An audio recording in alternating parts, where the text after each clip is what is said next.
Well, hello, crafty friends.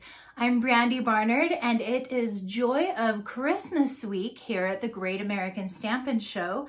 This is round 11, and we are all going head to head, all four stampers, creating our best project using the Joy of Christmas suite. And your job is to watch all four of our videos and give a thumbs up to your very favorite one. This is mine, I'm Brandy Barnard. And the other three videos, the links to those can be found in the description of my video. I've made something really cool for you today. I hope mine will be your favorite. Here is the Joy of Christmas set in the current Stampin' Up! Mini catalog. This page 28 shows us a bunch of fun samples.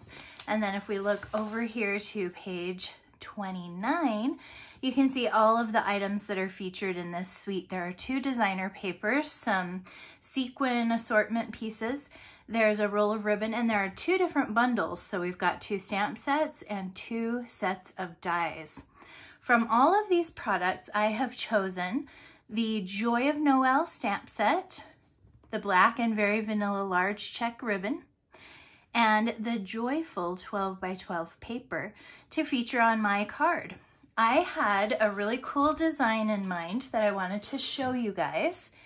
And so let's get started with that. I've started here with an 8.5 by 5.5 piece of cardstock, and we're going to do some special scoring instead of making it just a regular card. So what I'm going to do is score this at 2 1/8. So the 2-inch mark is right here.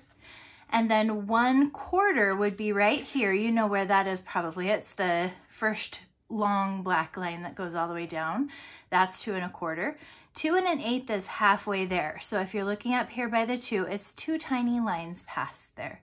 So we'll go right to the 2 1/8. Make sure to use your light colored blade because that's the scoring blade. And then we'll just flip it around and do the exact same score on the other sides. 2 1/8 plus 2 1/8 equals 4 1/4. And that is usually where we would score. If we did it at halfway, it would be 4 1/4. So by doing this, we can now take our bone folder and fold both of these kind of little doors inward and bring that one to the center too. And that is our card base. So instead of just opening, it opens two sides like little shutters on a window. Let's start decorating this a little bit. I want to take a piece of white. This was just cut at 4 by 5 1/4, and it's going to go on the inside of our card. Of course, with a black card base, we want to have somewhere that we can write our words, a little Christmas greeting. So we got that glued in. And now on these two front panels, I'm going to use designer paper. This is a fun time to take a big design and match it up. Or what I've done here is use some of this music notes paper, and it's not matched up. I've got all different music on both sides.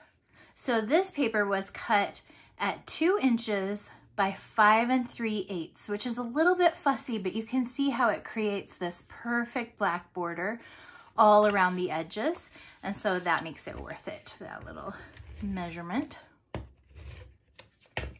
Okay, now that those are both in place, I'm going to put this aside for a moment and do a little bit of stamping.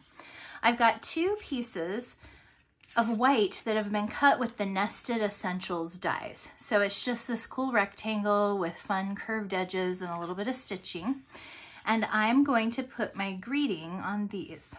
I've got my Real Red ink pad.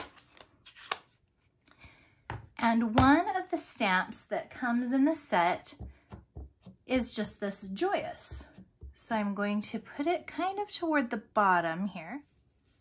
This one says making spirits bright, but I want just the word spirits, so I'll have joyous spirits. So I'm grabbing some little Post-it notes. This is just a little set of kind of like bookmarker Post-it notes that I got from my local paper store. They're real tiny, so they're nice to block off just little bits like this. So I'm going to come to this side. The word spirits can be exposed, but I want bright, totally covered. And one over here, making. We are making go away. Okay, so let's ink this up on our red pad, carefully. And then we'll pull these back off. We picked up all the ink that we didn't want. And now I can stamp the word spirits right up here toward the top. Next, I'm going to stamp with some Granny Apple Green. I wanted to use kind of a lighter green so that it didn't compete with that dark, deep color of the red. And this is a really big kind of holly and leaf image that's in the stamp set. And I'm just going to stamp the top part of it above Joyous. Ink again. And this time I'm doing the top part of the stamp on the lower part of this tag.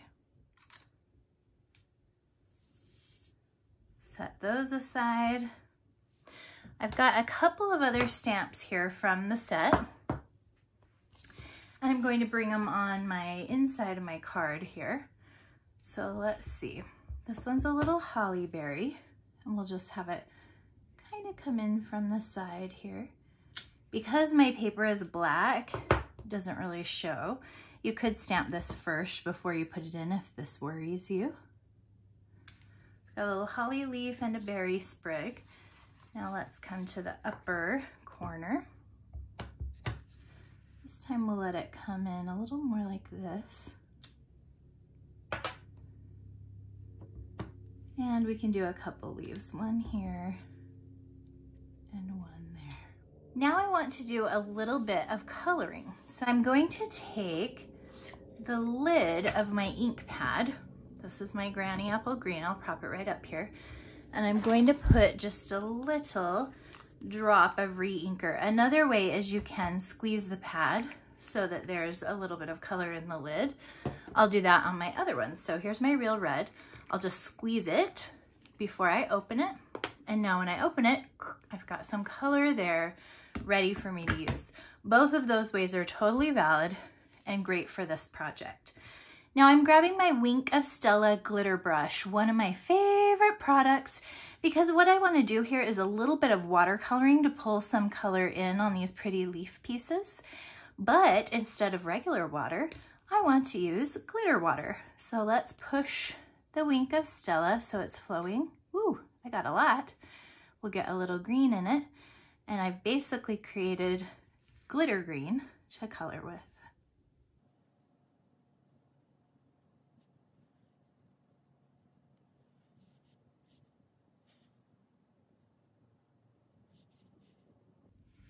I don't want this to be too perfect or even. I want it to have kind of darker and lighter areas. And every single brush stroke is filled with glitter, which is so fun. I don't know how well the video will show. This is just absolutely sparkly. I'm going to do the same on all of my leaves here and here.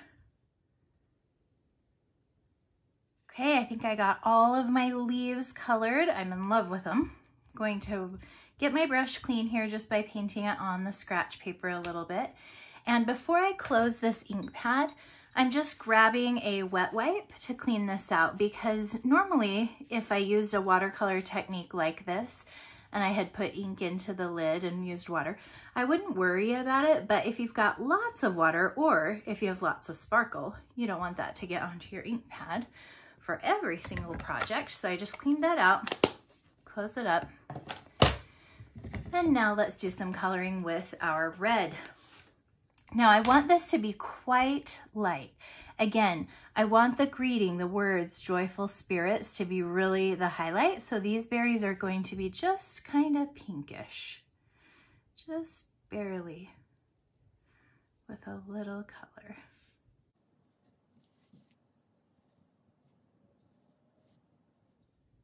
This just could not be easier. I mean, I'm just barely touching down on the project. I'm trying not to touch the green ink much because it is water soluble, so I could end up pulling green into my red image there, and that wouldn't be good.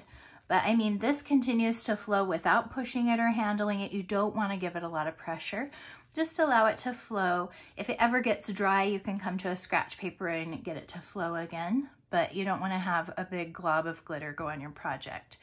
So these will just need a few minutes to set aside and dry. They dry pretty quickly, and we're ready to assemble this card. Vanilla checked ribbon, and I am going to cut 21 inches. This is about the right amount to tie it shut. You want some kind of a belly band to hold this card shut. And so in this case, I'm going to create a belly band bow. So that means I'm going to create a nice little bow that stays in place. We're not going to ever untie this again. Our recipient will be able to just slide it on and off to hold the card closed. So first of all, get it wrapped around your card nice and even. Two tails are equal on the two sides, and put them upwards so you can see what's happening here. And just one goes over the top, let the end go under. Now I've got just a basic knot, and I'm going to use one finger to hold that in place. Now whichever end is down, that's the one where you make the loop. Okay, now that my loop is made, obviously this is the one that's going to wrap around. It has to wrap behind, don't come around in front first. It's going to go behind. And as long as you always do that, you make the loop from the one that goes downward and then wrap the other one behind, you'll always get a bow that does what this bow is doing, which is the two loops are upward and the two tails are downward. That's a right side up bow. Loops on the top, tails are downward.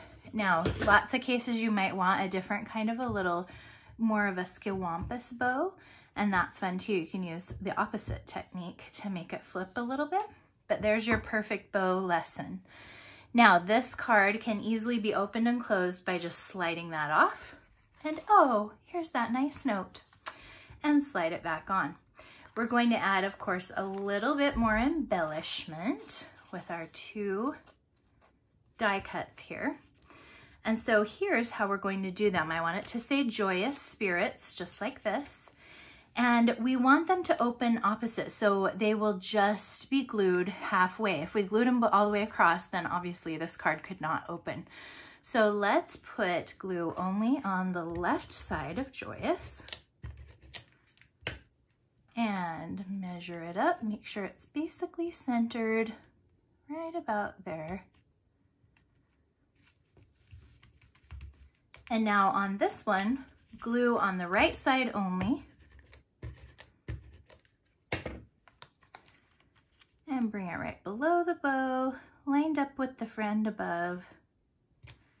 Kind of straight on there. Okay, and then let's try adding a few little gems. I've got these are called festive pearls, and when you buy them, this is how it looks in the package. And so I had them for a long time, and I'm like, oh, they're just basically neutrals. But when you pull them out of the package, voila, there are the red ones hidden under the flap, and those are the ones I'm going to use today. So just put a couple over here. Let's see if I can do this better so you can see what I'm doing. 1, 2, and a third over here. I'm also going to do 3 up here on joyous. 1, 2. This is the take your pick tool. This putty end allows you to just push it so you get the glue with it, and then bring it right over to your card and press it, get it in place. So there's my little embellishment. Here is how the card looks when your recipient receives it. And I just cannot tell you how much fun this card is to open and close. It is like a zipper that just zoop, goes perfectly shut. Such a fun and simple gatefold. I like fun folds, but I want it to be really easy and simple. This is a Christmas card, so I want to be able to pump out like 10 or 15 of these while I watch a couple of episodes of a show, maybe a Hallmark movie, and get these cards ready to mail out to my friends and family. Let's bring it up close and try to make sure we get a good shot of the glitter. This card could not be more sparkly. Every part of these images are sparkling, plus the gold foil. Just looks really pretty and fancy for how easy and fast it was. Thanks for stamping with me today, everyone. I hope you had fun with this little gatefold card. If you loved mine the most, give it the thumbs up. Don't forget to check out everybody else's videos. Those links are in my description, and I will see you back here soon. Subscribe so you don't miss anything. Bye!